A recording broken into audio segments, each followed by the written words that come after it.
media availability to watch some practice today, which is always very nice. Sam McKewon will have a front row seat, but first he stops by Gary and Matt. Good morning. Hey, what's going on, guys? Good. You know what? It's Tuesday. Basketball is over. We're on to football. We got baseball, big game tonight for Nebraska and Massive Lawrence. Game. But let's close the book on local basketball. And from Nebraska's standpoint on the men's side, no Big Ten tournament, but 4 wins in 7 days in Vegas. Was the Nebraska basketball season a success? Well, I don't think by their standards they would say yes. If you go to preseason standards, they would say NCAA tournament every single year. And so I think that's a question that you can answer a couple of different ways, because you can ask Fred and he's going to give this sort of, we didn't do this, but we did do this kind of answer. And I don't think there's anything wrong with that answer. I think that's fine. But I also think that it's reasonable if this is how you're going to do it, and you're going to be a portal program, you're basically saying every single year we want to create the opportunity to go to the big dance. And if you have an all-league player, which Nebraska did, those are the reasonable expectations. And so, again, I think there were successful parts of the season, but ultimately making the Big Ten tournament and making the NCAA tournament are 2 key things on that list, and Nebraska did not get that done.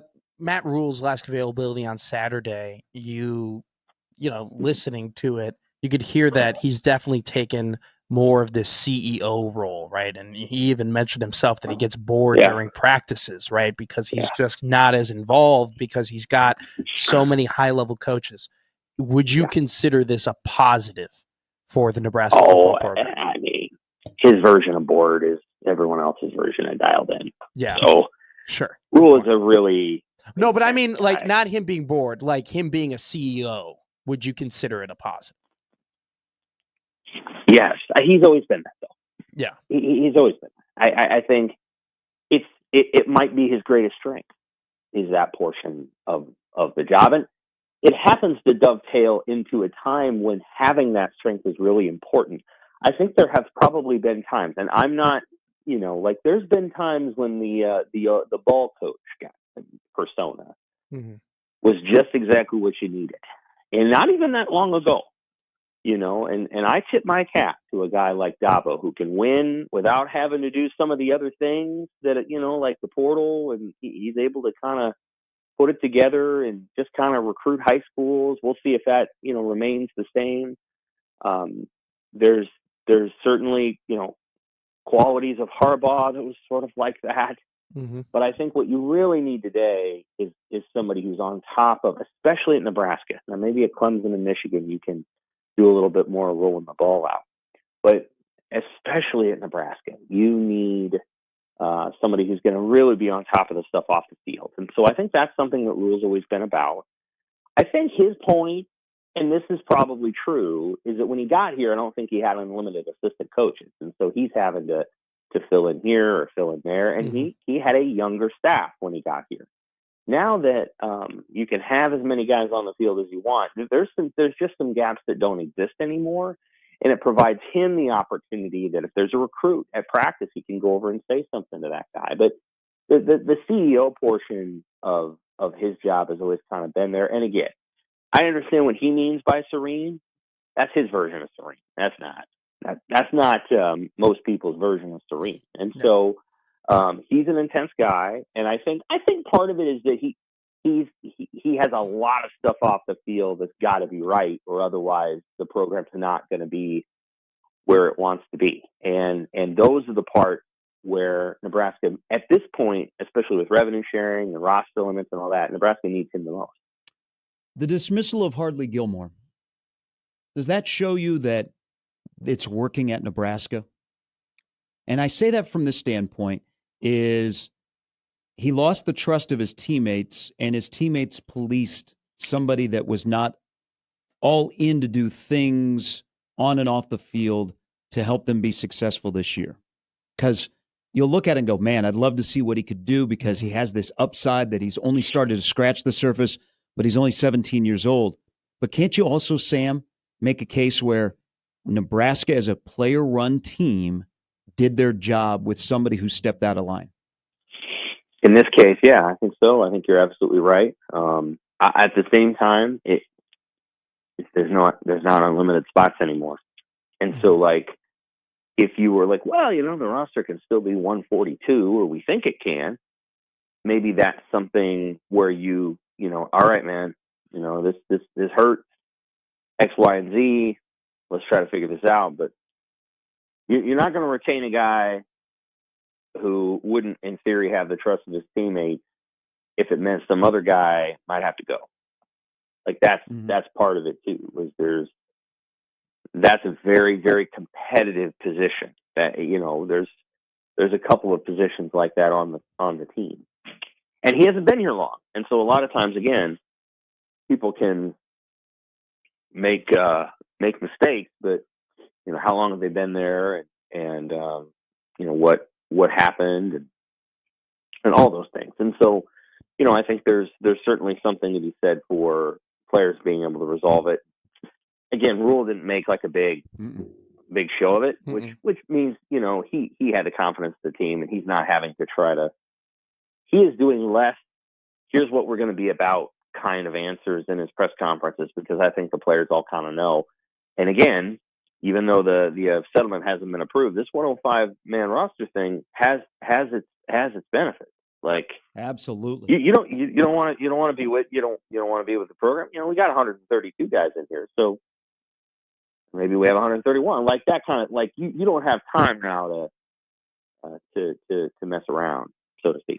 So that's funny you bring that up, because this was going to be my exact question. So the House settlement yesterday was reviewed by a judge, and her ruling, she it wasn't settled, but one of the things that she said at the very end was she wants them to go back over the roster limit, right, on all these sports, and that was a really big. That was a big a point of contention, and brought up the idea maybe you grandfather current athletes in, and it was just making suggestions and whatnot. But they're going to have a week, and then they'll come back and they'll figure it out. But what you brought it up, and I kind of want to hear it. What are some of the benefits for Nebraska football in terms of having this 105 person roster limit? Well, it wouldn't be specific to Nebraska, but just the general idea of there are not unlimited spots here. And so the competition is what it is, but competition is not just like what you do on the field. It's also all the components. And so one thing Rule said, I think it was back in the fall, or maybe it was in the winter, where he said, the last 10 spots on that team are going to be guys that'll just do whatever we ask them to do. I think he mentioned Roman Mangini. Yeah. And I always think of Brandon Rigoni from the mid-2000s, a guy that would just do anything he asked him to do and was willing to sell out and do it the right way, on the field. Or a Matthew May, or other guys like that, during the Bow era. And so, like, if Rule's willing to stick to that, and I think he should be able to say, hey, Kenneth Williams is doing things the right way. We're keeping this guy, that kind of thing. Then I think it just creates a whole different component for the other 95 spots, which you could call, scholarship spots or whatever you want to call it. Just, if you're going to come here and you're going to benefit from the great training table and all these other things, hey, you got to compete, and you have to. Nothing is assumed, and if you're going to be a walk-on type player here, you're not going to get 3 years to figure that out while you're practice spotted. That is a treasured spot. So there's aspects of that are helpful. We'll see if they phase it in. They'll have to kind of change the settlement, obviously, and nobody wants. Actually, a lot of the other roster sizes are going up, and so nobody's really worried about that. I think it's more just about football and whether the roster limit should be different. Had they originally said 115, I don't think there's a reorganization of anything. Like, I wish that the number at the front end had been a little different. 120 probably would have been ideal, but if you had told everybody, hey man, 115, I think everybody would have looked around and said, yeah, all right. Here's the challenge, guys, is that I think there was a perception that all 105 spots would be scholarshiped up. Yeah. And that, like, well, we're giving 34 baseball spots. They're going to give everybody a scholarship. That's probably not going to happen. And, so I don't know that all 105 spots at every school is going to be scholarshiped up. It might still be 85. What I don't know that they did when they thought about the roster limits is understand the nature of the sport of football, that you have a cushion of guys that are not like fodder. They're like taxi squad guys. They're guys that in the NFL you would call up because they're third team, and now you're getting rid of all those guys and you're depleting your depth. And so, like, I would love to see it at about 115. Maybe 120, because then you're including all the potential guys that you might need late in the season to come up and play on special teams. And I'm not talking about the guys that are 5-year scout teamers, and they used to have that in the Osborne era. I'm talking about guys that are third-year outside linebackers that all of a sudden make a jump in mid-season, and then you're putting them in the lineup. So, I don't know how they're going to figure that out, but I would love to see the roster limits a little higher. That'd be me, and I think the coaches would too. And it doesn't need to go to 150. It could be 115 or 120, and I think every coach would be like, all right, we can do that. Hey, 105, and then give me a 10-man practice squad that if we need to call somebody up because of injuries, we have them. They're working out with our team, but they're not on the active game day roster. Right. Part of the active game day roster is the offensive line, which was a discussion the other day. When we get through spring ball, on your big board in Sharpie, how many offensive line spots do you think you'll be able to fill in permanent that you can do at the end of April that'll still be the same at the end of August as starters? Yeah, only a couple. And so I think Justin Evans will be in a starting spot somewhere. I think Rocco Spindler will be in a starting spot somewhere. And then it might be trending toward Elijah Pritchett and starting somewhere, only because at the end of the day, you lost your full-time starting right tackle, and you really can't say what Turner Corcoran is going to do. So Prohaska's doing everything. He's doing everything except contact. Corcoran's still, it's hard to say. So I think if you're comfortable in saying, well, we have a starting right tackle, regardless of what Teddy's able to do or not do, you have him, you have Pritchett, you have Spindler, and you have Evans, and then you can figure out your other tackles, and then they have enough guards. They have guards, so that won't be a concern. So I'd say 3, but maybe more like 3. I think would be the most that you could do, and 2 for sure. So that's the number. Doesn't it seem like it always is coming back, or at least in my opinion, to Sam Sledge? If Sam Sledge can lock up center, you essentially have your 3 interior guys set going into summer. Mm-hmm. You do. I think it is not. It's a high standard to play center for Donovan Raiola, and I think it's just a high standard to play center in college. I would argue that the center position is the most important of all the offensive line positions in college. And in the NFL, that's not true. And there's reasons for why it's not true, although that's kind of changing, because Lamar Jackson doesn't necessarily need a great left tackle. He needs other things. But, at the collegiate level, your center is your leader. In a lot of ways, your center is the guy that kind of gets everybody together and kind of commands and runs the offensive line.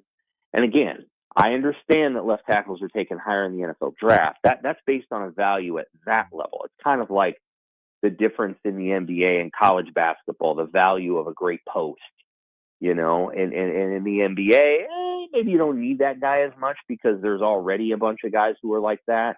But at the college level, if you have a great post, you're going to go a long way, see Ryan Kalkbrenner. So like the value of a great center in college football is really important. And that tends to be toward older guys, I would think.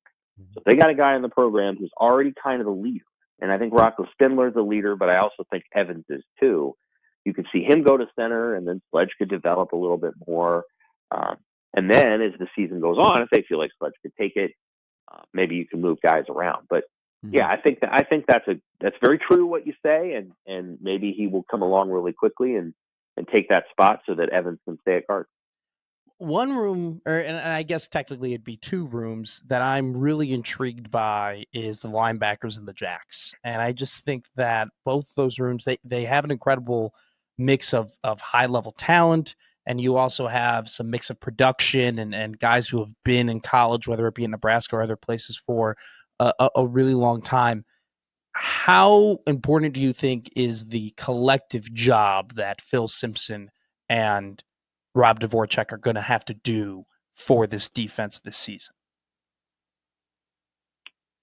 Well, those are always really important positions because usually your middle linebacker is a green dot guy. So he's going to be the shot caller for the defense and be the play caller on that side. And again, green dots on defense are a little different because a lot of times they're just signaling in anyway. But I think that's part of it. I think there's just a lot about that front seven that I think is still sort of a work in progress.